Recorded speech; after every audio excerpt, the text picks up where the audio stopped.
नमस्कार पशुपालक भाई, आज के new back to menu blog में आज हम पुंजा भाई के वहाँ आए हैं। तो आज हम उनका इंटरव्यू लेते हैं। पुंजा भाई, तुम्हारा नाम? रावणा पुंजा भाई लक्ष्मण भाई भड़वार। और ये भैंस कितने की है? 3.25 लाख रुपया बोलो। 3.5 लाख। हाँ। कितना एक टाइम का दूध 15 वाली लीटर। है?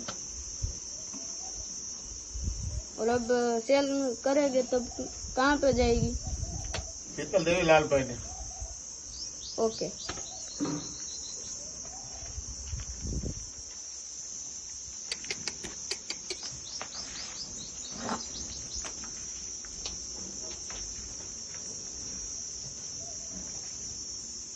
और तुम अभी तुम्हारा एड्रेस बता दे।